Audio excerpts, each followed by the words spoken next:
ജനുവരി മാസം 18-ാം തീയതി മുതൽക്ക് 24-ാം തീയതി വരെയുള്ള എല്ലാ രാശിക്കാർക്കും ഉള്ള പൊതുവായിട്ടുള്ള ഫലമാണ് ഇവിടെ നിരൂപണം ചെയ്യുന്നത്.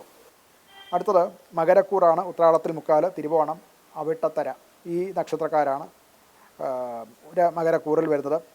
ലഗ്നത്തിൽ ഇവർക്ക് അതിശക്തമായിട്ടുള്ള ചതുർഗ്രഹയോഗം ഉണ്ടാകുന്നത് ചില നിർണായകമായിട്ടുള്ള ചില തീരുമാനങ്ങൾ ഉണ്ടാവേണ്ട ഒരാഴ്ചയാണിത്. പുതിയ ചില ഉത്തരവാദിത്തങ്ങളും മറ്റും ഏറ്റെടുക്കേണ്ടതായിട്ട് വരും. അതുപോലെ അവർക്ക് അധികാരം കയ്യിൽ വന്നു ചേരും. അതുപോലെ പൊതുജന ശ്രദ്ധ, സമൂഹത്തിൻ്റെ ശ്രദ്ധ തന്നിലേക്ക് വരുന്ന ഒരു കാലമാണിത്. അതുകൊണ്ട് തന്നെ ജോലിയിൽ കൂടുതൽ ധൈര്യത്തോടു കൂടി ഓരോ കാര്യങ്ങൾ ചെയ്തു തീർക്കാൻ ശ്രമിക്കേണ്ടതാണ്. സാമ്പത്തികമായിട്ട് അനുകൂലമാണ്. നല്ല വലിയ വരുമാനങ്ങൾക്ക് കാരണമായിട്ട് കാണുന്നുണ്ട്. അങ്ങനെയുള്ള വരുമാനം കിട്ടുകയും സാമ്പത്തിക സ്ഥിതി മെച്ചപ്പെടുകയും ചെയ്യും. ആരോഗ്യപരമായിട്ട് എല്ല് സംബന്ധിച്ചുള്ള രോഗങ്ങൾ, അതുപോലെ കൈമുട്ട്, കാൽമുട്ട്, ഈ മുട്ടുകൾ സംബന്ധിച്ചുള്ള വേദന ഒക്കെ ഉണ്ടാകാവുന്ന ഒരു കാലമാണ്. അത് പ്രത്യേകം ശ്രദ്ധിക്കേണ്ടതാണ്. കുടുംബത്തിൻ്റെ സാമാന്യം സ്വച്ഛമായിട്ട് പോകുന്ന കാലഘട്ടമാണ്.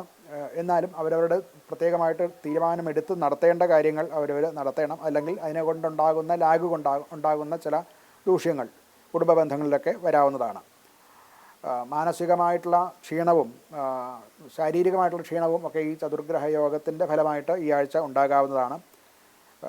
ഒരു പരിഹാരം എന്നുള്ള നിലയ്ക്ക് ശനി ക്ഷേത്രത്തിൽ ദർശനം നടത്തുക, ശനി ദേവനെ പൂജിക്കുക, അതുപോലെ വൃദ്ധരായിട്ടുള്ള ആൾക്കാർക്ക് ഭക്ഷണം ദാനം ചെയ്യുക, അന്നദാനം നടത്തുക, ഇതൊക്കെ അനുകൂലമായിട്ടുള്ള ഫലങ്ങൾ ചെയ്യുന്നതാണ്.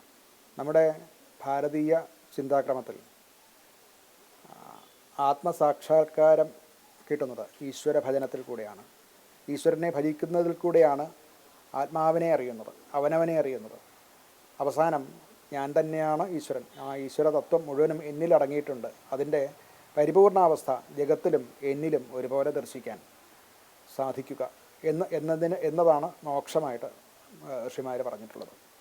ഇത് എല്ലാ തരത്തിലുള്ള ഏതവസ്ഥയിലുമുള്ള സാധാരണക്കാർക്ക് വരെ സാധിക്കാൻ വേണ്ടിയിട്ടാണ് നാം ഈശ്വരൻ്റെ പലതരത്തിലുള്ള മാനിഫെസ്റ്റേഷൻസ്, പലതരത്തിലുള്ള അവതാരങ്ങൾ, പലതരത്തിലുള്ള പല ഭാവങ്ങളിലുള്ള ഈശ്വര പ്രതിബിംബങ്ങൾ നമുക്കുണ്ടായിട്ടുള്ളത്. എന്നാൽ അതുകൊണ്ട് തന്നെ ധാരാളം ഈശ്വരന്മാർ നമുക്കുണ്ട്. ഇതൊക്കെ ഒന്നാണ് എന്നുള്ള ബോധവും ഭാരതീയന് എല്ലാവർക്കും തന്നെ ഉണ്ട്. എന്നാൽ ഇതിലൊക്കെ ഒരു വളരെ വിശേഷമായിട്ടുള്ള ഒരു പദ്ധതിയാണ് ഗണേശ പദ്ധതി. എന്തെന്നാൽ ഗണപതിയിൽ കൂടെ മാത്രമേ നമുക്ക് ഏതൊരു ഈശ്വരനിലേക്കും പ്രവേശമുള്ളൂ എന്നുള്ളതാണ്. അതുപോലെ തന്നെ ഏതൊരു പൂജ ചെയ്താലും, ഏതൊരു ഈശ്വരനെ വണങ്ങിയാലും പൂജിച്ചാലും അവിടെയൊക്കെ ഗണപതിയിൽ കൂടെ മാത്രമേ അത് തുടങ്ങാൻ പറ്റുള്ളൂ. ഗണപതിയെ പൂജിച്ചുകൊണ്ട് മാത്രമേ മറ്റേതൊരു ഈശ്വരഭാവത്തെയും നമുക്ക് പൂജിക്കാൻ പറ്റുള്ളൂ. അത് ഏതൊരു ക്ഷേത്രത്തിലാണെങ്കിലും, അത് മഹാവിഷ്ണു ക്ഷേത്രത്തിലാകട്ടെ, ശിവക്ഷേത്രത്തിലാകട്ടെ, ഭദ്രകാളി ക്ഷേത്രത്തിലാവട്ടെ, അവിടെയൊക്കെ പൂജ തുടങ്ങുന്നത് ഗണപതി വന്ദനത്തോടു കൂടിയാണ്. അഥവാ ഗണപതിയെ പൂജിച്ച് ഗണപതിയെ നിവേദ്യം കൊടുത്ത് പ്രസാദിപ്പിച്ച് അതിന് ശേഷം മാത്രമാണ് ഈ പ്രധാന ദേവങ്ങളിലേക്ക് പോകുന്നത്. അതുപോലെ തന്നെയാണ് അനുഗ്രഹ കലകളും. ആ ദേവൻ്റെ അനുഗ്രഹ കലകളും ഗണപതിയിൽ കൂടെയാണ് നമുക്ക് കിട്ടുക എന്നതും ഒരു താന്ത്രിക സത്യമാണ്. അതുകൊണ്ട് തന്നെ ഏതൊരു കാര്യം തുടങ്ങുമ്പോഴും ഗണേശ ഭജനത്തിൽ കൂടെ മാത്രമാണ് നമുക്ക് സാധിക്കാവുന്നത്.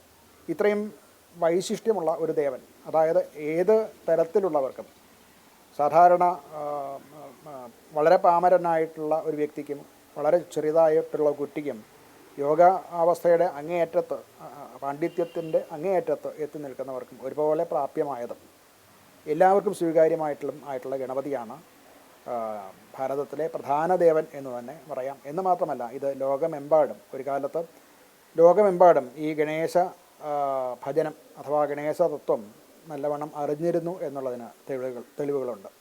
നമുക്ക് പ്രാർത്ഥിക്കാം ഗണപതിയെ. എല്ലാവർക്കും നന്മ വരട്ടെ. നമസ്കാരം.